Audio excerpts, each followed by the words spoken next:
I wanted to share about a project I've been working on for about 17 years. You can summarize it as liberating my mind from my family and my culture's values. And it is not an easy project. It's not simple or quick, but it is deeply rewarding. And if you want to change your life, I suggest maybe giving this a try for yourself as well. If you sense that something is missing in your life and you're not sure what it is, if you've been trying your best to fit in to the mainstream rules of your family and your society, but you're still not rewarded by that, it may be time to try something else. Think for yourself. In the mainstream, there are rewards for playing along. First of all, a lot of people will like you because you're reinforcing their belief system.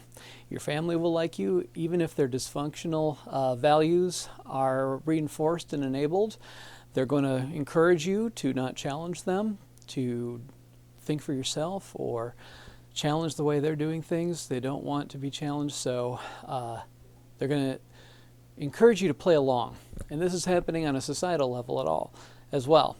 And what sustains a lot of families are really superficial things like vacations and holidays, weekends and going to dinner.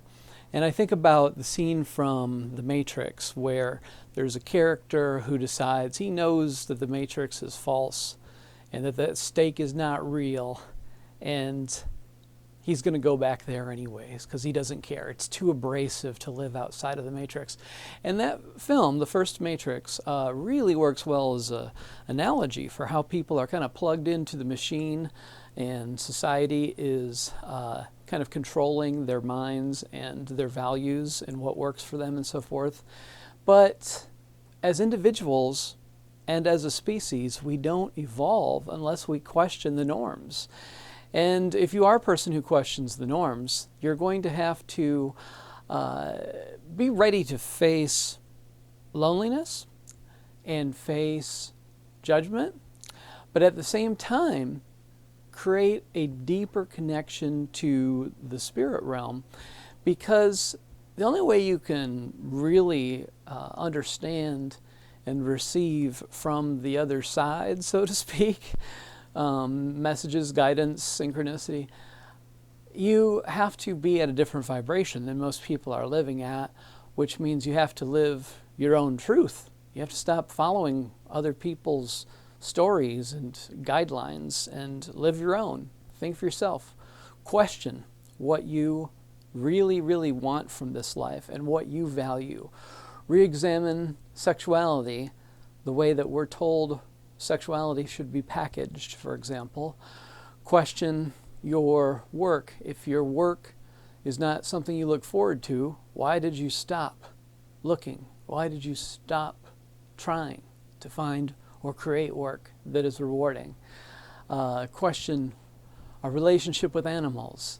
Many spiritual people understand that it is bad karma to take life from a sentient being that is enjoying its life to give yourself temporary pleasure on the taste buds.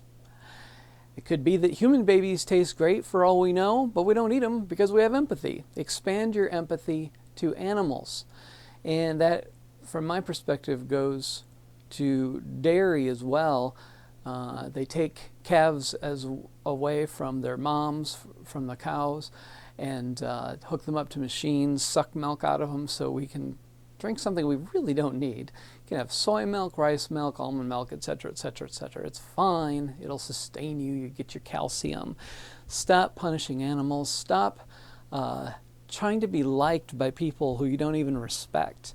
It is within us this kind of tendency to fit in and be liked by a large number of people, because there's safety in numbers and so forth. But when you find your own inner strength, it doesn't matter if people disagree or dislike how you're living your life. What matters is that you are living as you want to. And it may be harder to find a large quantity of people that you relate to, and so you have to face your aloneness and get comfortable in your own skin. But at the same time, what you lack in quantity, you increase in quality. And it is better to have one good friend or zero good friends that if you have a relationship with yourself, then that is always a true friend, even if there's no one outside of you that you really relate with and so forth. But I believe that we are more likely to find people that we relate to if we start living with integrity and let go of everything that was handed to us by our immediate family. Because let's face it, that's like 18 years in a kind of like educational realm. There's constant direct and indirect messages about what is important in life. And it takes a while to undo that unless you're really, really working hard at consciously making choices for yourself.